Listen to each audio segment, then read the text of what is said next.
Good day everyone. I'm here with my group mates to represent to you the rule number 1 to rule number 19 of International Regulation for Preventing Collision at Sea 1972 all call regs. But first, let me present to you the history of call regs.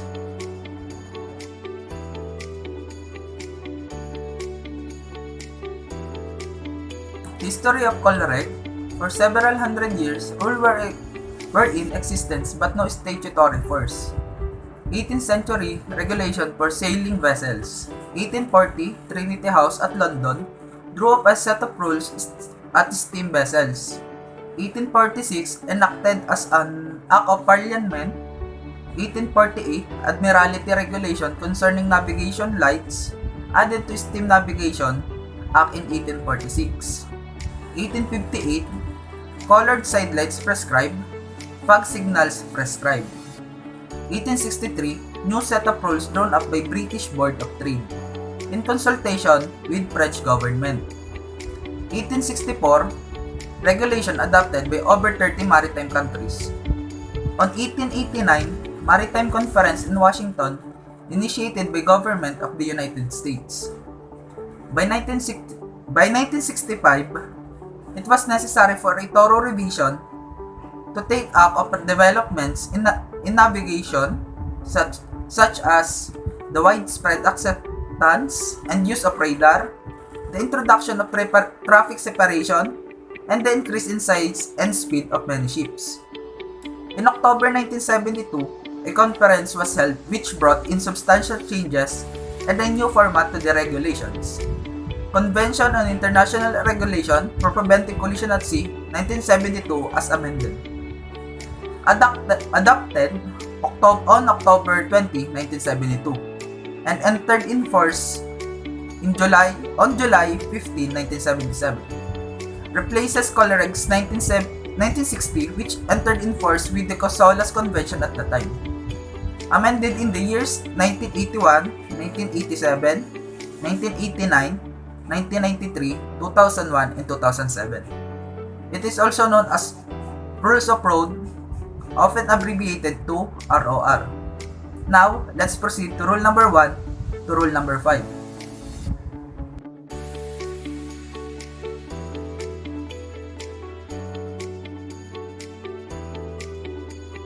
So, rule number 1 is application. This rule shall apply to all vessels upon the high seas and in all water connected therewith navigable by sea-going vessels. Nothing in this rule shall interfere with the operation of special rule made by an appropriate authority for roadsteads, harbors, rivers, lakes, or inland waterways connected with the high seas and navigable by sea-going vessels. Such as special rule shall conform as closely as possible to these rules. Local regulation can be found in sailing directions, pilot books, guide to port entry, etc. Nothing in this rule shall interfere with the operation of any special rule made by government of any state with respect to additional station or signal lights, shapes, or whistle signals for ships of war and vessel proceeding under convoy or respect to additional station or signal lights or shapes for fishing vessels engaged in fishing as a fleet. This additional station or signal lights, shapes, or whistle signals shall so far as possible be such that they cannot be mistaken for any light, shape, or signals authorized elsewhere under these rules. For what type of ships can the government issue special rule?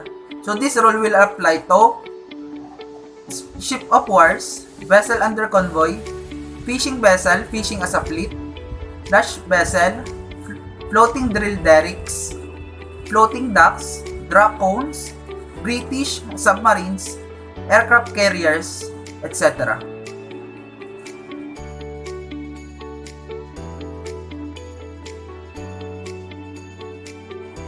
So, rule number 2 is responsibility.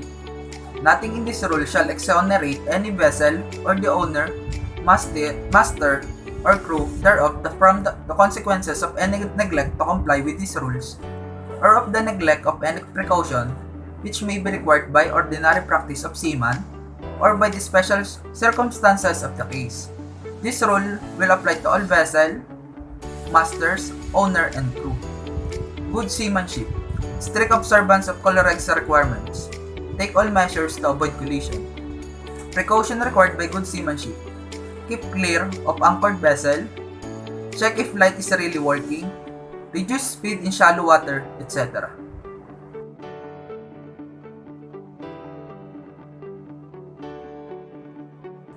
Rule number 3 is definition. Vessel means any vehicle used or capable use as transportation on water. Power-driven vessel means any vessel propelled by machinery. Sailing vessel means any vessel under sail provided that propelling machinery, if pitted, it is not being used. Vessel engaged in fishing means any vessel fishing with net, lines, trawls, or other fishing apparatus which restrict maneuverability but does not include a vessel fishing with trolling lines or other fishing apparatus which do not restrict maneuverability. Seaplane means aircraft designed to maneuver on the water. Vessel not under command means a vessel which, through some exceptional circumstances, is unable to maneuver as required by these rules and therefore unable to keep out of the way of another vessel. Vessel restricted in her ability to maneuver means a vessel which, from nature of her work, is restricted in her ability to maneuver as required by these rules and thereof unable to keep up of the way of another vessel. Vessel constrained by her draught means a power-driven vessel because of her draught in relation to the available depth and width of navigable water is severely restricted in her ability to deviate from the course she is following. Underway means that a vessel is not anchored or made fast to the shore or aground. Length and breadth. A vessel means length overall and greatest breadth. Restricted visibility means any condition in which visibility is restricted by fog, mist, falling snow, heavy rainstorm, sandstorm, or any other similar causes. Wing in ground or wing craft means a multimodal craft which in its main operational mode flies in close proximity to the surface by utilizing surface or effect action.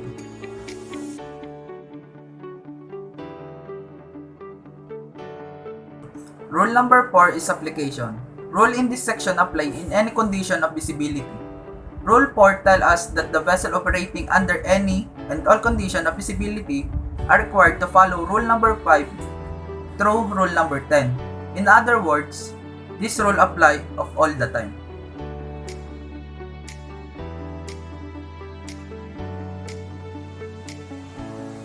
Rule number 5, lookout.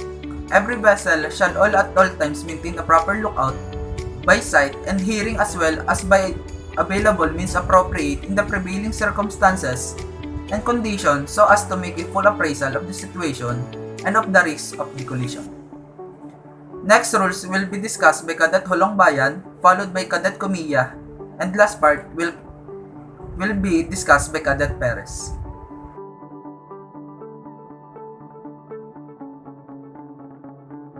Good morning, sir. I am Cadet Hulong Bayan Simon. I am from BSMT Senior Maneco, and these are the some Colorex. Rule 6, safe speed.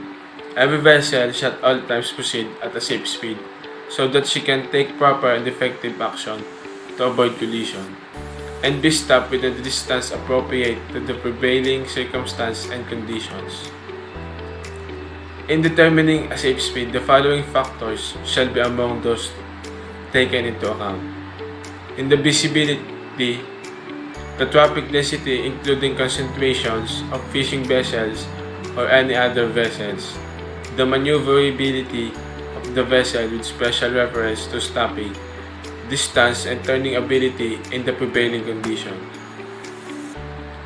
At night, the presence of background light such as from shore lights or from backscatter of her own lights, the state of wind, sea, and current, and the proximity of navigational hazards, the drop in relation to the available depth of water.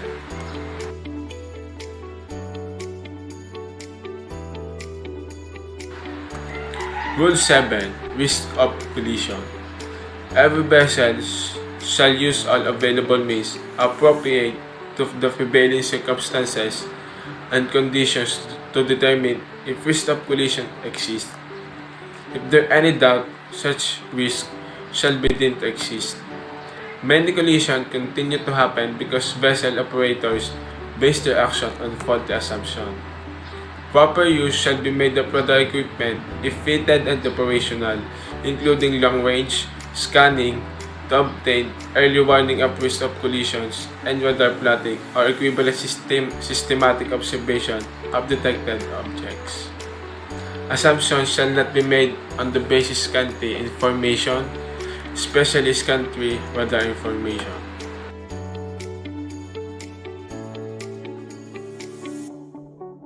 Rule 8.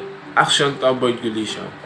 Any action taken to avoid collision shall be taken in accordance with the rules of this part and shall, if the circumstances of the case admit, be positive, made it ample time with due regard to the observance of good seamanship.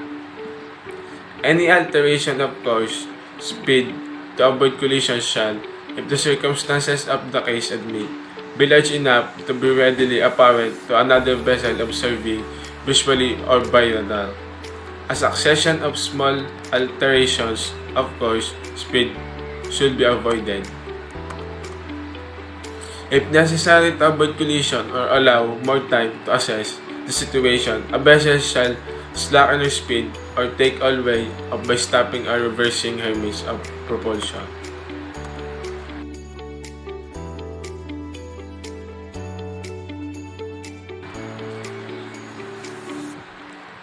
Rule 9. Narrow Channel.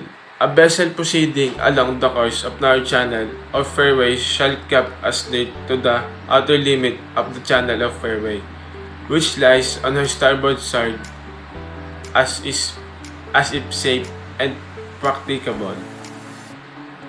A vessel of less than 20 meters in length or a sailing vessel shall not impede the passage of a vessel which can safely navigate only with a narrow channel on fairway. A vessel engaged in fishing shall not impede the passage of any other vessel navigating within a narrow channel or fairway. A vessel shall not cross a narrow channel or fairway if such crossing impedes the passage of a vessel which can safely navigate only within such channel or fairway. The latter vessel may use the sound signal prescribed in Rule 34 if in doubt as to the intention of the crossing vessel. In a narrow channel or fairway, when overtaking can take place if only the vessel to be overtaken has to the action permit safe passing. The vessel intending to overtake shall indicate her intention by sounding appropriate signal prescribed in Rule 34. The vessel to be overtaken shall, if in agreement, sound appropriate signal prescribed in rule, and it takes step to permit safe passing. In this rule does not relieve the overtaking vessel of her obligation under Rule 30. A vessel nearing a bend or an area of narrow channel of fairway where other vessel may be obscured by an intervening obstruction shall navigate with particular alertness, caution, and shall sound the appropriate signal prescribed. Any vessels, if the circumstance of the case admit, avoid anchoring in a narrow channel.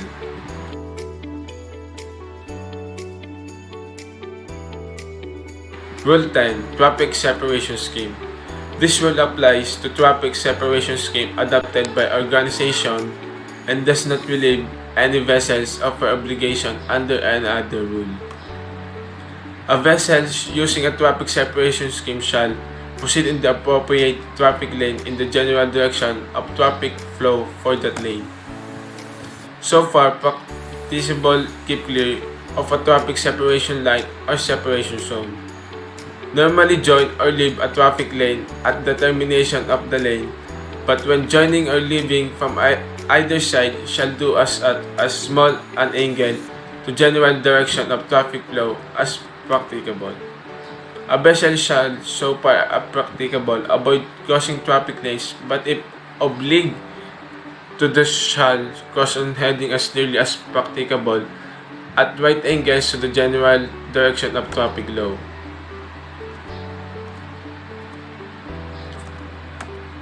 A vessel restricted her ability to maneuver when engaged in operation for the maintenance of safety of navigation in a traffic separation scheme is exempted from complying with this rule the extent necessary to carry out the operation. A vessel restricted in her ability to maneuver when engaged in an operation for the laying, servicing, or picking up submarine is exempted from complying with this rule to extent necessary to carry out.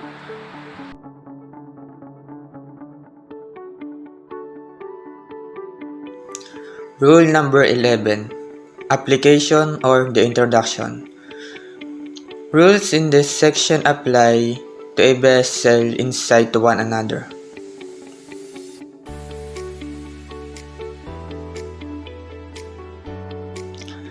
Rule number 12. Sailing vessel. In sailing vessel, when two vessels are approaching to each other, the other vessel should avoid the other. Kapag ang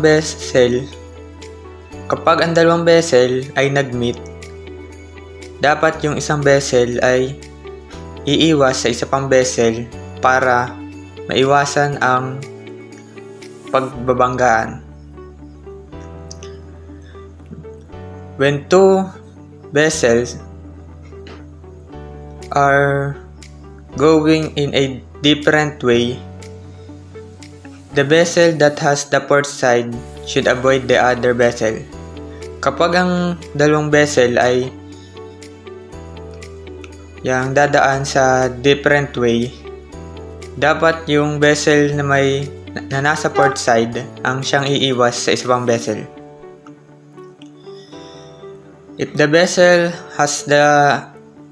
vessel is going through the same side, the vessel that has the windward shall keep out of the way of the other vessel. Kapag naman nasa same side ang takbo ng vessel, ng dalawang vessel, ang nasa windward na vessel ang siyang iiwas doon sa isa pang vessel.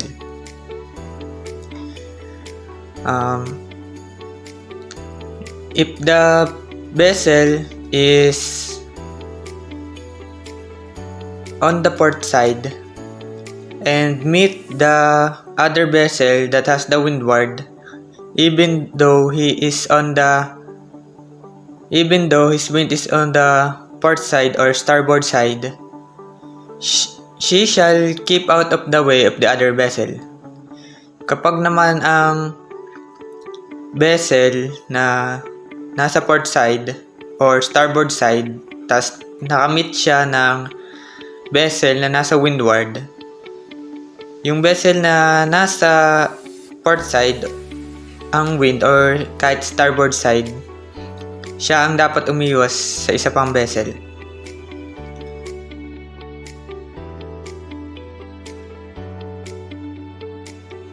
Rule number 13 is overtaking. In overtaking, if the vessel passed through over 22.5 degree above beam, it is considered as overtaking. Kapag ang vessel ay lumampas ng 22.5 degree above beam sa isa pang vessel, ibig sabihin yun ay overtaking. The overtaking vessel shall keep out of the way of the vessel being overtaken. Yung vessel na nag-o-overtake ay siyang dapat iiwas doon sa kanyang ino-overtake na vessel. The vessel that has been overtaken shall maintain her course and speed and wait for the other vessel to pass through and clear. Yung ino-overtake na vessel ay dapat maintain lang ang kanyang course at speed habang umo-overtake yung nag-o-overtake na vessel.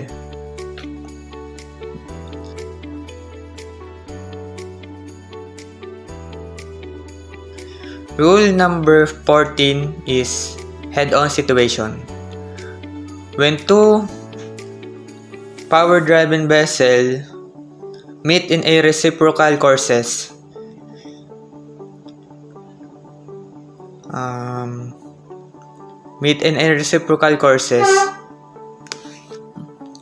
each shall alter her course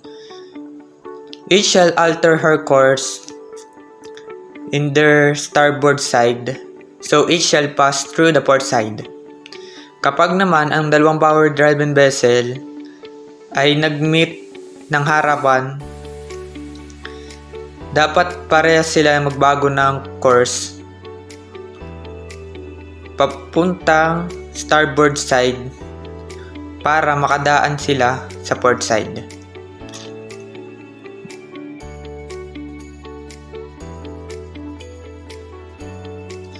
Rule number 15 is crossing situation. When two power-driven vessels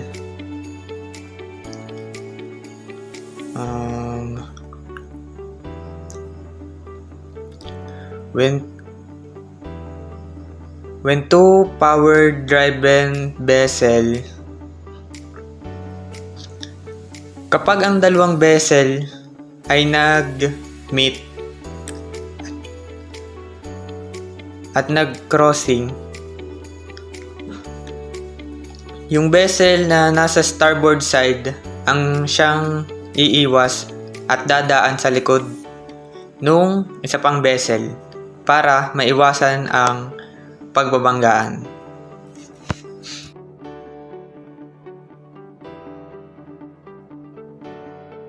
Rule number 16. Action by giveaway vessel. Every vessel which is directed to keep out of the way of another vessel shall so far as possible take early and substantial action to keep well clear.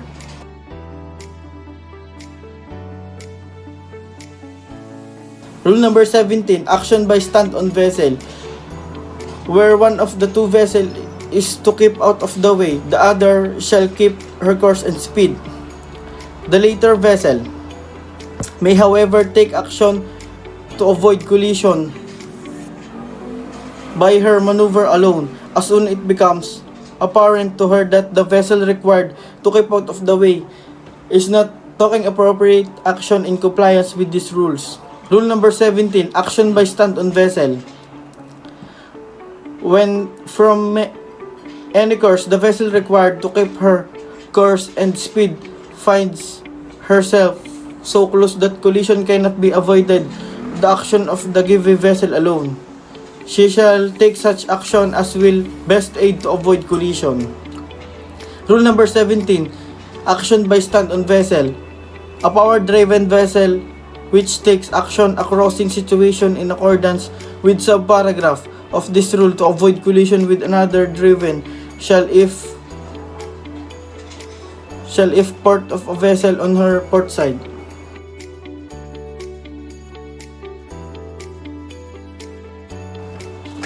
Rule number 18. Responsibilities between vessels except where rules 9, 10, and 13 otherwise require. A power-driven vessel underway shall keep out of the way. A vessel not under command. A vessel restricted in her ability to maneuver. A vessel engaged in fishing. A sailing vessel. Rule number 18. Responsibilities between vessels. A sailing vessel underway shall keep out of a vessel not under command. A vessel restricted in her ability to maneuver. A vessel engaged in fishing. Rule number 18. Responsibilities between vessels. A vessel engaged in fishing when underway shall so far as possible keep out of a vessel not under command. A vessel restricted to ability maneuver. Rule number 18. Responsibilities between vessels. A seaplane on the water shall in general keep well clear of vessel and avoid impeding their navigation in circumstances. However, where risk of collision exists, she shall comply with the rules of this part. A craft shall, when talking of landing and flight near the surface, keep well clear of all vessels and avoid impeding their navigation. A craft operating on the water surface shall comply with the rule of this part, a power-driven vessel.